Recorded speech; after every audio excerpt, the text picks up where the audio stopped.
Bienvenidos a Club de Prensa en NTN 24. Transmitimos desde Washington, a 3 cuadras de la Casa Blanca. No olviden ustedes que el programa lo pueden encontrar completo, o pueden encontrar a partes también en nuestra página de Facebook o por nuestra cuenta de Twitter, y el audio, el podcast, lo pueden escuchar en SoundCloud. Les doy la bienvenida a los invitados hoy a este programa. En primer lugar, el corresponsal del diario madrileño ABC, Manuel Erice. Bienvenido a esta mesa como siempre, Manuel. Muchas gracias, buenos días. José López Zamorano, corresponsal jefe de la agencia mexicana de noticias Notimex, bienvenido también. Gracias. Y Muni Jensen, analista política de Club de Prensa, bienvenida a esta casa. Muchas gracias. El primer asunto, Manuel, tiene que ver nuevamente con los atentados del pasado viernes en París, donde murieron al menos 29 personas. Hay estado de emergencia, no solamente por los muertos en la sala de conciertos Bataclan, sino en los distritos 10 y 11 de esa ciudad. En las últimas horas continúa el temor, han sido cancelados 2 vuelos de Air France que iban a aterrizar en el aeropuerto Charles de Gaulle de París, procedentes de Estados Unidos. Han sido suspendidos algunos partidos de fútbol. Se habla incluso de que la Eurocopa del año entrante en Francia podría no llegar a celebrarse. Fontaine, quien fuera goleador de la selección francesa, ha dicho que no hay que darle paso a la posibilidad de que pueda haber un atentado terrorista. En las últimas horas, esta madrugada, ha habido operativos policiales en Saint-Denis, un distrito al norte del Estadio de Francia, en la capital francesa, en París. Ha habido 2 muertos, musulmanes extremistas, una de ellas una mujer que se activó un cinturón bomba. En medio de toda esta situación, la pregunta que se hace a todo el mundo es cómo resolver el problema del Estado Islámico, este grupo que ha cometido muchos atentados terroristas, entre ellos los del pasado viernes, cuyo objetivo es crear un califato universal en una zona entre Siria e Irak. Y se han aventurado varias hipótesis. El periódico The New York Times hoy dice que primero el problema consiste en que los países musulmanes, los países árabes en general, están divididos. Irán está preocupado por una cosa, Turquía está preocupada por otra, Siria está preocupada por otra. Pero llama la atención una tesis, y la recoge usted en un artículo que publica hoy en el diario ABC de Madrid, expuesta por el expresidente del gobierno español, el socialista Felipe González, anoche, durante un premio al liderazgo de las Américas que le dio el Inter-American Dialogue, el diálogo interamericano. Dijo Felipe González, en primer lugar, que hay que embarcar en esta lucha a los países musulmanes, que se ven muy afectados. Pero sobre todo, y aquí está la frase y con eso tituló usted, dijo lo siguiente: un soldado occidental contra un yihadista crea 100 terroristas más, mientras que un soldado musulmán, jordano o iraquí, produce un daño muchísimo mejor. ¿Es esa una tesis válida? ¿Le llama la atención esta tesis que para algunos parece muy lógica? Bueno, yo empezaría diciendo primero que, a diferencia de lo que ocurrió en otros momentos cuando estaba Al-Qaeda, cuando la guerra de Irak, se cometieron muchos errores, yo creo que hay un elemento fundamental ahora mismo, a diferencia de ese momento, que es el tema de la seguridad en Europa. En Europa y en el mundo occidental, por supuesto, pero particularmente enfocándolo con respecto a los ataques en Francia, el tema de la seguridad en estos momentos es tan importante por el hecho de que la guerra de Estado Islámico ya no solamente, es verdad que Al-Qaeda también la tenía planteada fuera de los territorios, digamos, musulmanes, árabes, pero ahora mismo hay la sensación de una cierta fragilidad, debilidad de la seguridad, de lo que ha ocurrido en Francia. Y esa batalla que Estado Islámico ya ha planteado, un cambio absolutamente fundamental en 2-3 semanas, que es salir de ese territorio que ha querido ocupar en Siria, Irak y otros territorios, digamos, musulmanes, y luchar abiertamente en territorio de la seguridad. Por cierto, en ese sentido quiero decir que es muy importante diferenciar lo que se va a hacer en materia de seguridad, que es lo que también dice Felipe González, y la materia, digamos, de guerra contra Estado Islámico, materia, digamos, bélica militar. Sí. Si nos centramos en lo segundo, en la parte bélico-militar, efectivamente yo creo que el error de Irak, del que hay que aprender, es que mandar tropas por enviarlas sin más y luchar sobre el terreno es un enorme riesgo. Pero hay una parte digamos, del aspecto militar que yo creo que Felipe González no toca, que a mí sí me gustaría tocar, que es la parte del liderazgo, porque en toda batalla, en toda guerra que plantea alguien, la estrategia militar es muy importante, pero el liderazgo político también es importante. Y yo ahí creo que Felipe González coincide con Obama esencialmente en la estrategia militar, pero yo ayer le preguntaba también y le echaba de menos un liderazgo por parte del presidente Obama en su discurso. El otro día, en el discurso, cuando prácticamente coincidieron a la vez el presidente Hollande en la Asamblea Francesa y el presidente Obama en Turquía, en el G20, hombre, había una cierta sensación de diferencia abismal entre el tipo de discurso, el mensaje de, más allá de cuál sea la estrategia exacta de ir a por ellos, porque no está reñido, yo creo, la estrategia bélica con el hecho de decir hay que ir a por ellos, hay que combatirlos, sí. Ya veremos cuál es la estrategia, pero hay que combatirlos. Y el presidente Obama, yo creo que, al margen de que la estrategia sea correcta o no, yo creo que no está liderando, bueno, pues por ejemplo, no está liderando a la hora de llegar a una solución en Siria con Rusia, no está liderando a la hora de poner de acuerdo a los países árabes, a lo que cita Felipe González, y me parece una buena estrategia, es decir, que sean los árabes los que luchen directamente sobre el terreno contra el Estado Islámico, pero alguien tendrá que liderar y que convencerles de ello. Y llevamos muchos años, estamos hablando de prácticamente 8 años, de intentar afrontar el problema del Estado Islámico, pero yo no veo un liderazgo del presidente de Estados Unidos a la hora, insisto, de convencer, de decirles a los países árabes, ponernos de acuerdo en que hay que combatir directamente un problema que ellos también saben que es importante. Y si, yo insisto y termino, la única solución para mí es poner de acuerdo a todos los países. Rusia, Irán, con el que el presidente Obama ha llegado a un acuerdo nuclear, yo creo que tendría que servir también para convencerles de que luchen de la mano también contra el Estado Islámico. Yo echo de menos eso, más allá de que estoy de acuerdo en la frase de que efectivamente el error de Irak fue que si un occidental, un soldado occidental va directamente a combatirlos, lo que crea es más terroristas yihadistas. ¿Está de acuerdo con Manuel Erice o el liderazgo lo debería tener la Unión Europea? No sé si necesariamente regresar a la idea de un liderazgo protagónico de Estados Unidos sea la mejor solución para resolver los problemas del mundo en general y particularmente del Medio Oriente, donde justamente hay mucha hostilidad histórica hacia el papel que ha asumido Estados Unidos en muchos conflictos. Pero sí me llama la atención que ante la dimensión de la amenaza que está representando ISIS y esta nueva variante, ¿no?, que es la creación de estas células internas aparentemente eficaces que han logrado rebasar las estructuras de inteligencia como las de Francia, que son amplias, ¿no?, y que de alguna manera no parece que haya una correspondencia de una estrategia global integrada y coherente, ¿no? Estamos hablando de la solución del problema de Siria. No hay ni siquiera un acuerdo entre Estados Unidos y sus aliados, ya deja Rusia, sobre qué organismos, qué grupos van a participarían en un gobierno transicional en caso de que salga Hafez al-Assad. No hay un acuerdo con Rusia sobre cómo se va a dar ese problema fundamental que de alguna manera explica el embrión y el nacimiento y el crecimiento exponencial que ha tenido el Estado Islámico en esa región del mundo. No hay un acuerdo de Estados Unidos con Rusia ni siquiera de coordinar los ataques e identificar los blancos del Estado Islámico en esa zona, ¿no? Por una parte. No creo yo que la solución militar resuelva el tema, pero pasa por una solución militar. En el aspecto de la seguridad, por ejemplo, esto tiene que reabrir nuevamente el debate sobre las distancias entre seguridad y privacidad, ¿no? Cuando la época de Edward Snowden, obviamente todo se inclinó hacia la noción de que, bueno, no podemos intervenir porque hay que respetar privacidad. Esto tiene que replantear para muchos cuál es el papel que deben de jugar realmente los aparatos de inteligencia de los estados nacionales cuando están viendo que esa amenaza interna es real. No es una posibilidad teórica, no es un acto aislado, están actuando de manera coordinada, cómo actuar contra las redes de espionaje, de inteligencia de los grupos. Entonces, creo que replantear toda la estrategia en términos de la ayuda económica, por ejemplo, a estos países, estamos viendo que muchos jóvenes musulmanes se sienten absolutamente desapegados a las sociedades donde viven. Son jóvenes belgas, son jóvenes franceses, que no sienten identificación alguna con ellos. Aquí lo vimos en Estados Unidos, se acordarán en el debate migratorio. Todas las nacionalidades, cuando salieron en 2006, los que salieron a protestar no traían la bandera de Estados Unidos, traían la bandera de sus países, porque no sienten que esa sociedad los incluye. Entonces, estamos hablando de políticas de inclusión social, políticas de apoyo económico, porque tiene que ver con una parte económica de la pobreza, pero tiene también que ver con los jóvenes de clase media que no sienten que pertenecen ahí. Muchos de los terroristas o miembros potenciales sospechosos pertenecían a familias acomodadas, por ejemplo, en Bélgica, estaban bien.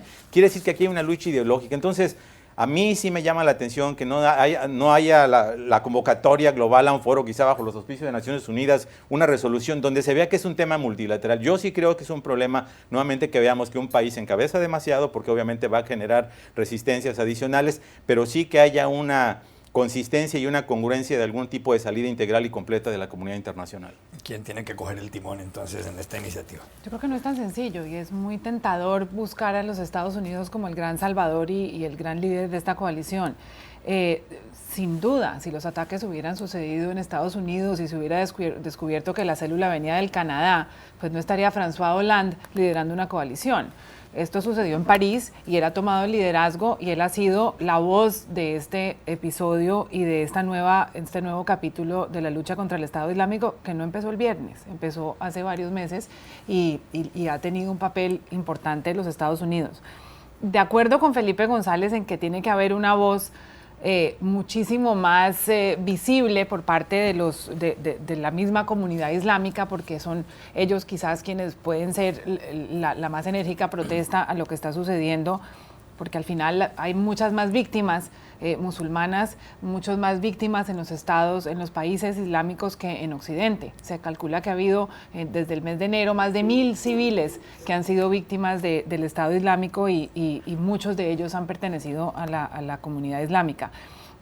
Leía esta mañana una buena analogía y es que si este conflicto es una olla que está hirviendo, no se trata solamente de reventar las burbujas, sino de apagar el fuego. Y Estados Unidos para apagar el fuego tiene dos opciones, o aliarse con Rusia y con Irán, que son unos países de los cuales no se confía mucho los Estados Unidos, o seguir aliado de Arabia Saudí y de Turquía. O sea que y no puede hacer ambas cosas. Entonces, creo que el papel de Estados Unidos en este momento de ser un jugador desde la banca es quizás más prudente que hacer lo contrario y agitar este sentimiento antioccidental que tiene la cara de Estados Unidos en la mayor parte del mundo. En cuanto a la coalición, hoy hay 12 o 13 países que están en este momento atacando directamente al Estado Islámico. El 70% del presupuesto militar del mundo está dedicado a atacar estas células. Está claro que no está funcionando y que un cambio de estrategia es urgente.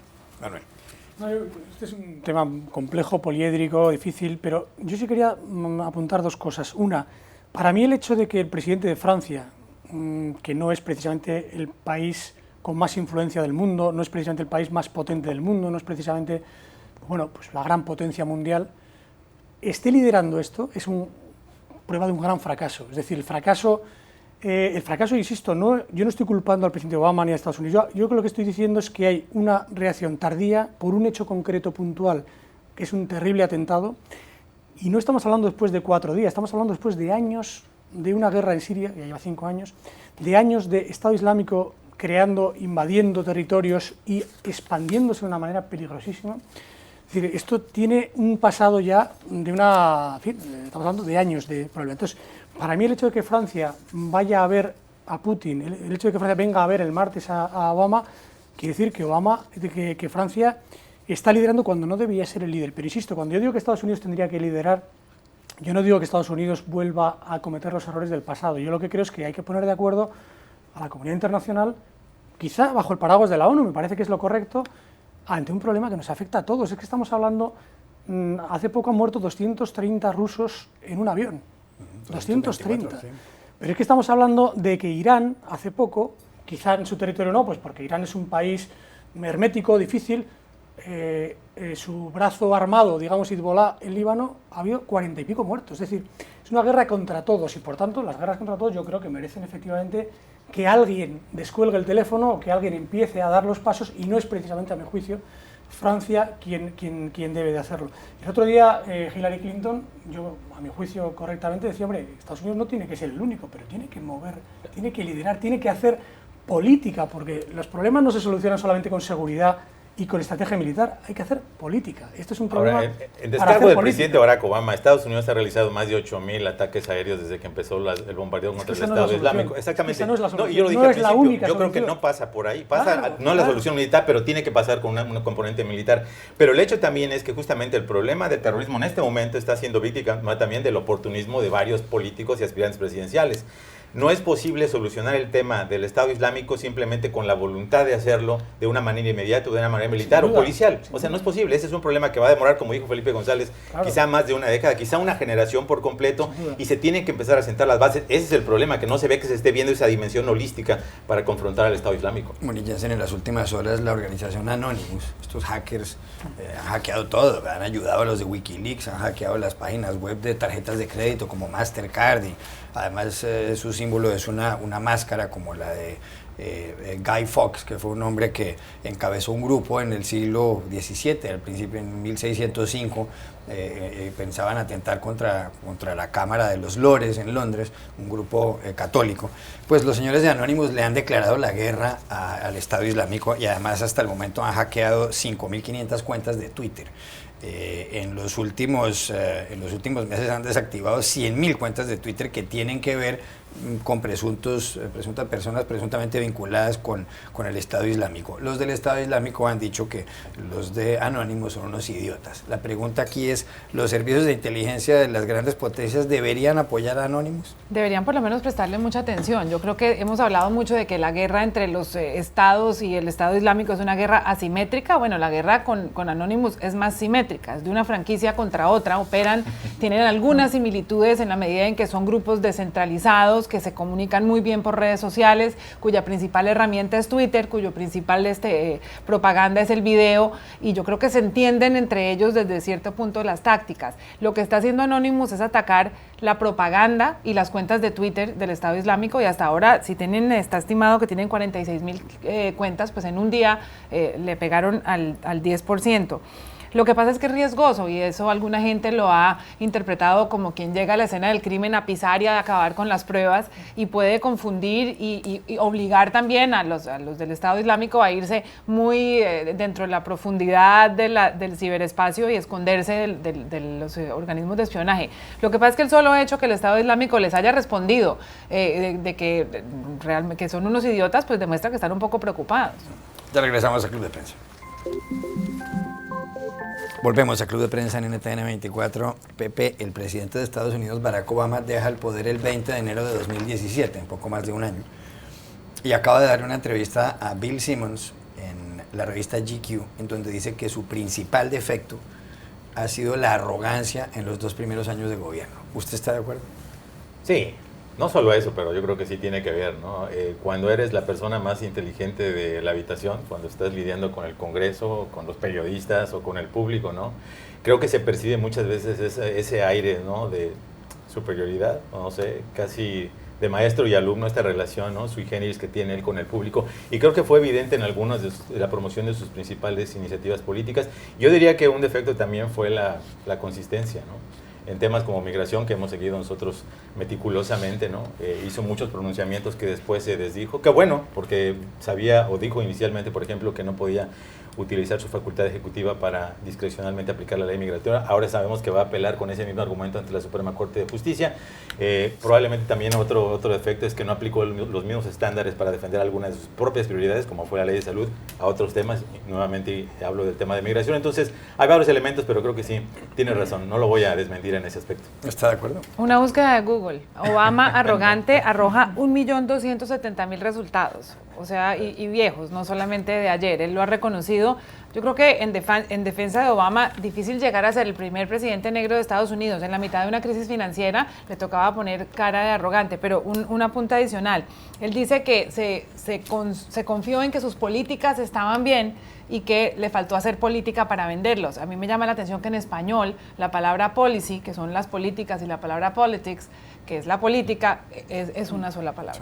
Ya regresamos para hablar de hoteles a Club de Prensa. Volvemos a Club de Prensa en NTN 24 desde Washington. Manuel, publica usted hoy en el diario ABC de Madrid un artículo titulado Marriott de bar familiar a gigante hotelero. Todo el mundo sabe que es un hotel Marriott. ¿Y en qué consiste? ¿Qué está pasando con la Marriott?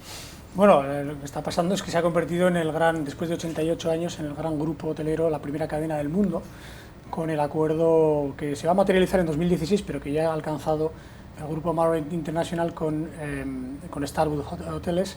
Entonces, bueno, la historia es curiosa porque la historia se remonta a 1927, cuando el hijo de un granjero procedente de Utah, llega a Washington D.C., además mormón, y lo que hace es, se casa y con su mujer pues pone en marcha un root beer, una especie de típico humilde, modesto restaurante americano, y lo hace pues casi por una cuestión más samaritana que de negocio. Es decir, su idea era pues que en este Washington tan húmedo y tan caluroso, sobre todo en verano, pues monta un bar pues para dar de beber y de comer a los washingtonianos.